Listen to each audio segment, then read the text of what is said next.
So if you've been watching me for a while, you know that I love recommending the Sony WH-XB900Ns.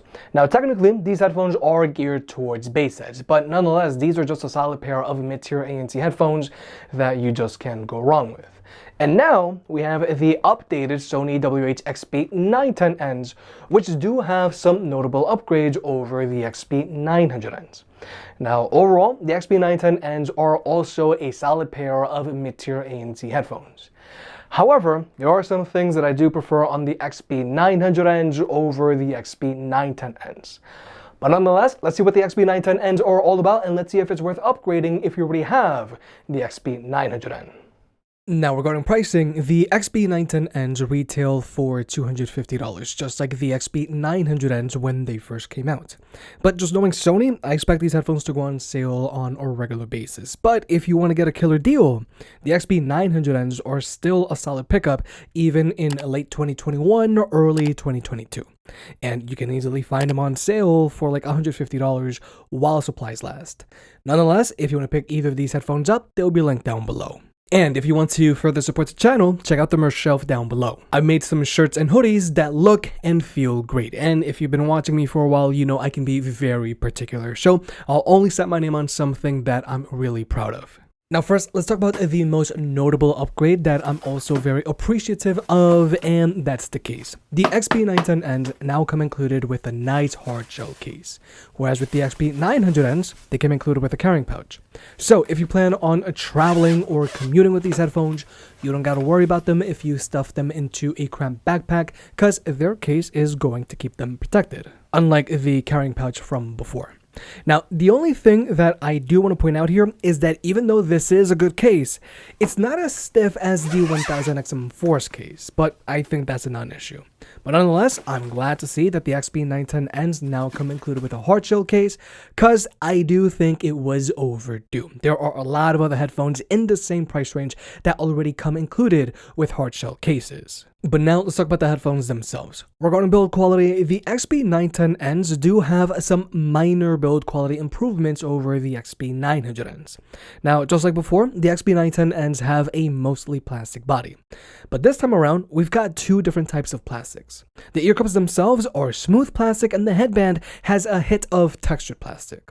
Whereas with the XB900Ns, their whole body is covered in textured plastic, but it's not as textured as the plastic on the XB910Ns. But the real difference is when it comes to the leatherette on these headphones. The leatherette on the XB910Ns feels surprisingly more natural and more supple than the leatherette found on the XB900Ns.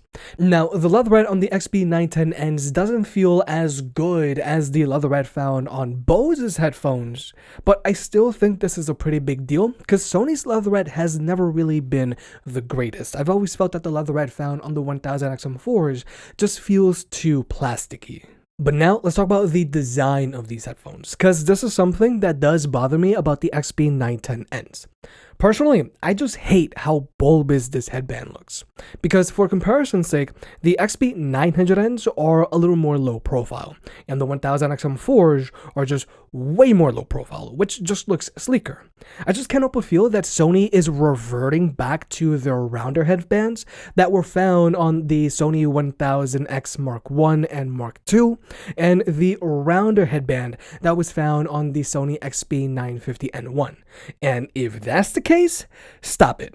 Just stop. So looks-wise, I think the XB900Ns are the better looking headphones here. But now let's talk about fit. Overall, the XB910Ns fit just like the XB900Ns. They don't have too much clamping force, making them big head approved, shirts down below, but they aren't super loose fitting like let's say the Bose QC45s. But if you have a larger head or if you just like wearing hats, then the XB910Ns have you covered. Now, regarding their weight, the XB910Ns weigh in at 252 grams, 2 grams less than both the XB900Ns and 1000XM4s. Now, you're not going to feel this 2-gram difference, but overall, the XB910Ns are relatively lightweight because most other ANC headphones weigh in around 270 to 290 grams. So, you can easily forget that you're wearing these headphones if you're working at your desk or watching a movie in bed, and these headphones aren't too noticeable noticeable on your head when you're walking around with them on. But finally, there's their earpads. The earpads on the XB910N are just as spacious as the earpads found on the XB900N and 1000XM4. However, the earpads on the XB910Ns are just a little deeper, which is good for people who might have ears that stick out a lot. Overall, the XB910Ns should be able to fit most people just fine. But if you have really large ears or ears that stick out a lot, then you still might want to go with something like either the Bose QC45s or Bose NC700s. But the last thing to point out here is that the earpads on the XB910Ns do have a considerable amount of surface area coming in contact with your skin. So these earpads can collect heat rather quickly. Now, don't get me wrong, these earpads don't have an overheating problem. But if you plan on working out with these, they can heat up. But with all that being said, the XB910Ns have great build quality, they're big head approved, they should fit most people just fine for long use sessions, and their earpads are a touch more spacious. But personally, I'm just not a fan of their new design because of their more bulbous headband. But now let's talk about tech specs. Regarding battery life, the XB910Ns have an advertised battery life of 30 hours with their active noise cancellation turned on, just like the XB900N, which is pretty good. But with the active noise cancellation turned off, the XB910Ns can go for as long as 50 hours, which is awesome. Whereas with the XB900Ns, they can only go for as long as 35 hours. And to charge these headphones, they both charge via a USB-C port, as they should. However, there are some notable fast charging improvements here. With the XB900Ns, if you were to charge them up for 10 minutes from a dead battery, they're only going to get you 1 hour of playback time, which is pretty weak if you ask me. Whereas with the XB910Ns, with that same 10-minute charge, they're going to get you 4.5 hours of playback time, which is much better. Now, regarding connectivity, just like with the 1000XM4s, the XB910Ns can now be simultaneously connected to 2 devices at the same time, so you can easily hot swap from one device to another, regardless of operating system, which is great for power users. However, if you do decide to use this feature, you're only going to be able to use AAC.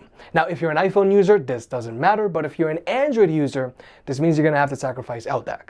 But at least these headphones can now be simultaneously connected to 2 devices at the same time, because with the XB900Ns, they can only be connected to 1 device at a time.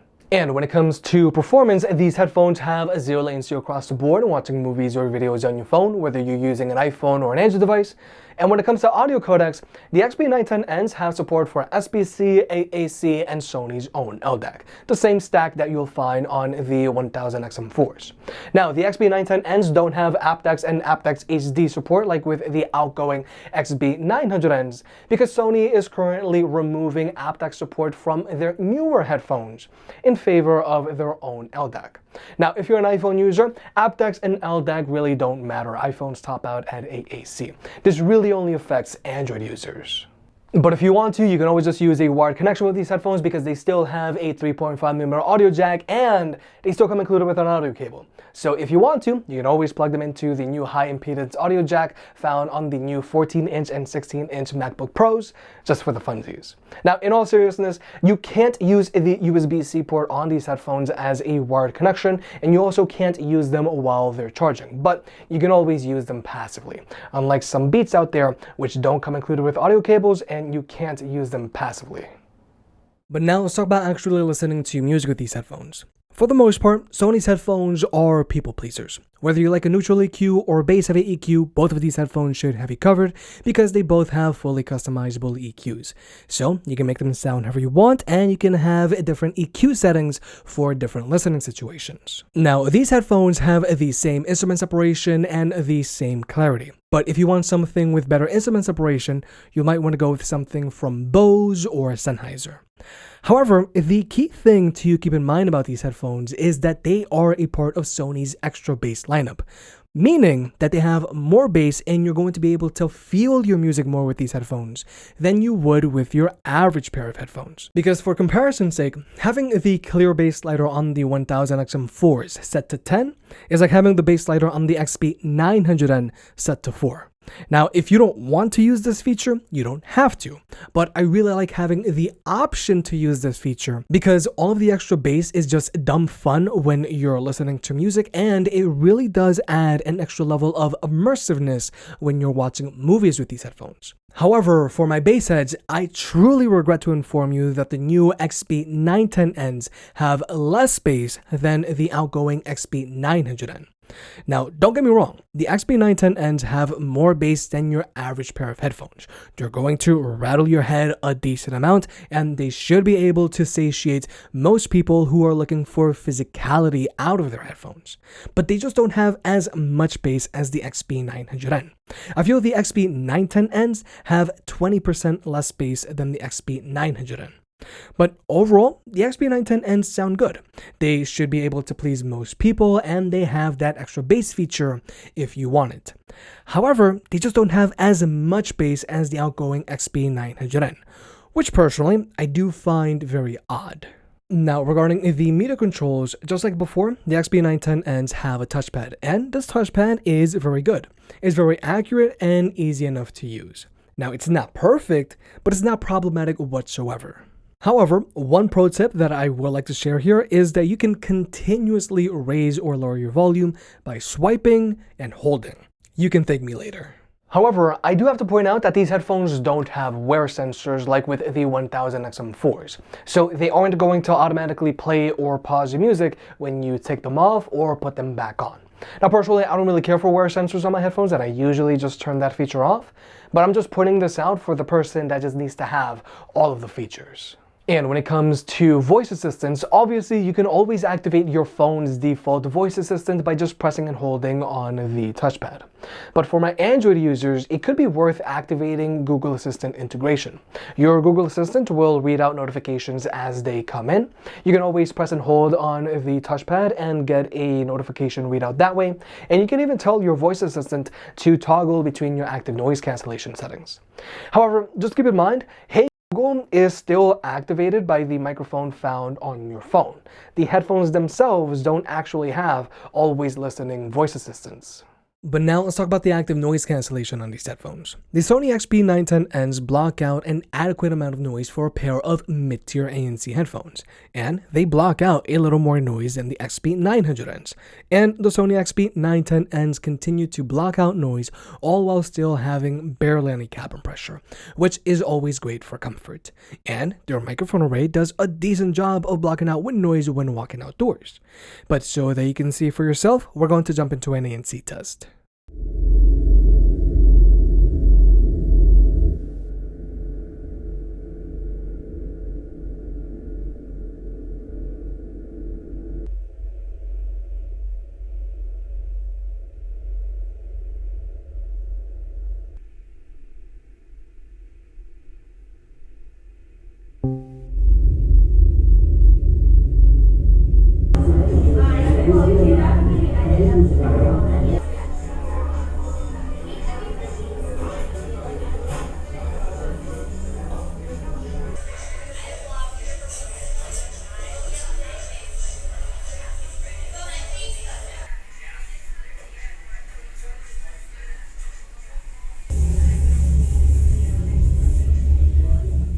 Now, for starters, I included the AirPod Max in this ANC test because they currently block out the most amount of noise because they brutally go after constant low frequency sounds.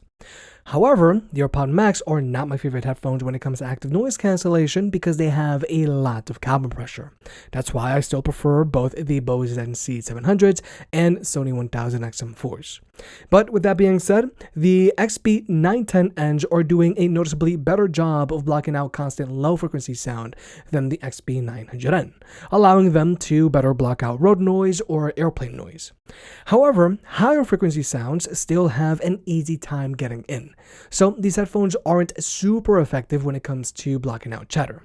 But nonetheless, the XB910Ns block out an adequate amount of noise for mid-tier ANC headphones. They block out a little more noise than the XB900N, and they do so with barely any cabin pressure. They don't change how your music sounds, and they pick up very little wind noise when walking outdoors. And then there's the ambient mode on these headphones. Sony has always had a good sounding ambient mode. It sounds very natural with zero hissing in the background. Again, this microphone array does a good job of blocking out wind noise when walking outdoors, and you can also adjust how much ambient noise these headphones let in. However, I can't help but notice that the ambient mode on the XB910N has a little bit better clarity than the ambient mode found on the XB900N, which is nice. Now, I don't think your average user is going to notice or care, but I thought I'd point it out. However, I do have to point out that the ambient mode on the XB910N is technically now the active kind, similar to the 1000XM4s. Meaning that they'll automatically turn off their ambient mode if there's a sudden loud sound, but unfortunately, this active ambient mode is much too lenient. It'll stop the noise, but then it'll let it back in. Let me just show you what I'm talking about. Major headphone warning.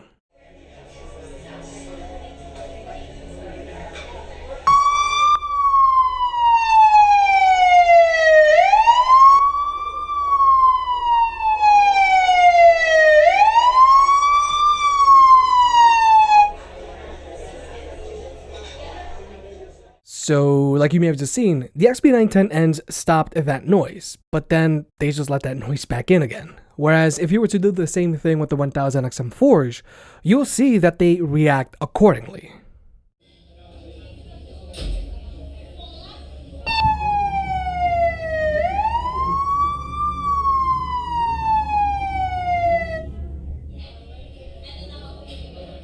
So, like you may have just seen, the 1000XM4s reacted accordingly. They detected that sound and loud noise, they turned off their ambient mode, they waited until that ambient noise stopped, and then when that ambient noise went away, they turned their ambient mode back on.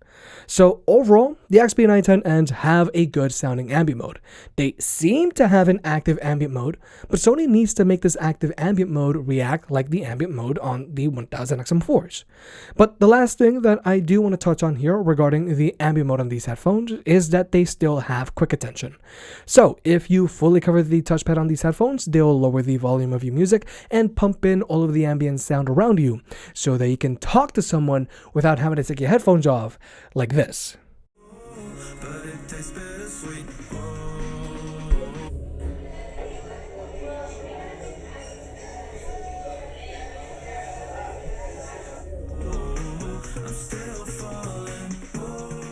And then when you let go, the headphones will go back to normal again. Now personally, I feel that quick attention should be locked after you have the touchpad covered for 2 seconds or so. So that way, you don't have to keep the touchpad covered the whole time that you're talking to someone. But hey, what do I know? But nonetheless, I do feel that quick attention is a useful feature for both my constant commuters and constant flyers. But finally, here's the microphone test. And this is an area where Sony has always struggled. With the XB900Ns, my voice does sound rather shallow and there is a little bit of static in the background. However, the microphone on the XB910Ns has more amplification to it and it has better clarity. So I'm going to have to say that the XB910Ns have a decent enough sounding microphone to take phone calls with while in a quiet room. Now, when it comes to blocking out noise pollution, the XB910Ns are definitely trying to block out this road noise. However, it is interfering with my voice. But at least the XB910Ns are trying to do something, because with the XB900Ns, these things don't block out any noise pollution. And the same thing can be said when it comes to blocking out chatter. The XB900Ns really aren't doing much here. Whereas with the XB910Ns, they are blocking out some chatter and they aren't messing with my voice too much. So overall, I'd say that the microphone on the XB910Ns is an improvement over the microphone found on the XB900Ns. Now, even though I do recommend that you try to take phone calls with these headphones in a quiet room, you could get away with a little bit of noise pollution. But with all that being said, overall, the Sony XB910Ns are a great pair of mid-tier ANC headphones that you really can't go wrong with because they cover all of the basics very well. They fit well, they sound good, they have that extra bass feature if you want it, they have a great battery life, they have decent active noise cancellation, they have a really good sounding ambient mode, their microphone is fine, and they now come included with a hard shell case. Again, you can't go wrong with these. However, when compared to their predecessors, I don't like their new design because their headband sticks out so much, and unfortunately for my bass heads, these headphones have less bass than their predecessors. If you made it this far, I guess you enjoyed the video, so hit the like button and get subscribed. If you want to pick any of the products up, they'll be linked down below. And if you want to further support the channel, check out the merch. I made some shirts and hoodies that look and feel great. And you know, I can be very particular, so I'll only slap my name on something that I'm really proud of.